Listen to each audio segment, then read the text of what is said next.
থাকফ্লাই ওয়াতি ওয়ামা বাই হাসতে কেন হিনো নখুক হাতি হাবানক যত তুই লম্বাইখা আবহাই কেন তুই লম্মা আমসাই রক বেরাইনাইখা হাসি মন্ত্রীকরা ডক্টর মারিসাহা আবনি লগে লগে রিলিফ ক্যাম্প রকব থাঙ্গै বেরাইনাইখা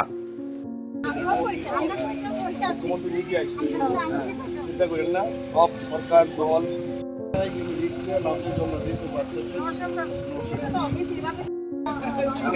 আমরা আগে সব সময় বিকি তোমরা কে দেখ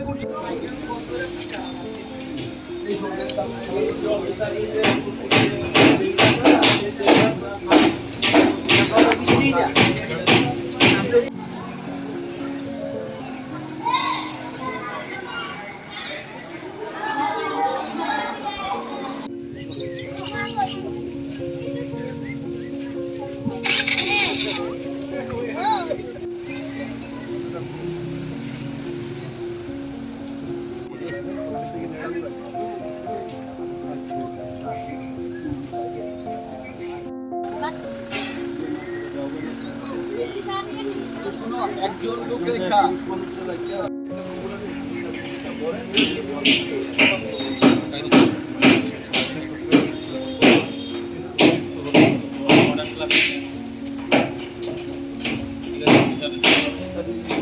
দাদা এই লিখতে ভালো স্যার এই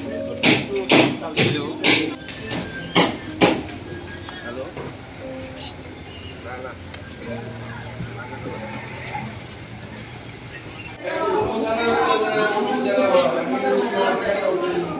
আরে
জল কমে গেছে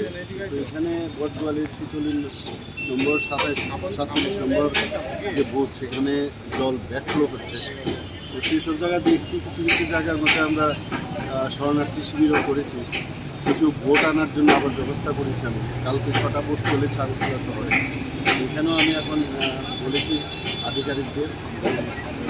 ভোট এখানে নিয়ে আসে তো সব জায়গায় দেখছি এমনিতে সার্বিক পরিস্থিতি আন্ডার কন্ট্রোলই আছে কিন্তু এরকম প্রাকৃতিক দুর্যোগ কিছু করার নেই তবুও চেষ্টা করছে এবং কোন কোন জায়গা দিয়ে কী কী সমস্যা এখানে কি প্রতিনিয়তই হয় তো এগুলো নিয়ে আমরা পরবর্তী সময়ে নিশ্চয়ই আলোচনা করব এবং এটা পার্মানেন্ট সলিউশন করা যায় কিনা সেই বিষয়েও কথাবার্তা বলব। কতগুলা শরণার্থী ক্যাম্প হয়ে যায় এখনো কি কোনো কিছু? এখন অবধি তো কালকে তো আমার যেগুলো করেছিল টেম্পোরারি এগুলো তো সব অলরেডি চলে গেছে এখান থেকে এখন অবধি আমার কাছে যা খবর আছে আমি দুটো জায়গায় গেছি আর বাকিগুলো এখন আমি জানি না গেলে বুঝতে পারবো কতগুলো শরণার্থী ক্যাম্প হয়েছে কারণ ওদেরকে আবার ওখান থেকে নিয়ে এসে তারপর দেখতে হবে আর সমস্ত শরণার্থী শিবিরগুলোতে আমাদের সমস্ত ধরনের হেল্প খাওয়া দাওয়া যাই জল সব ব্যবস্থা করি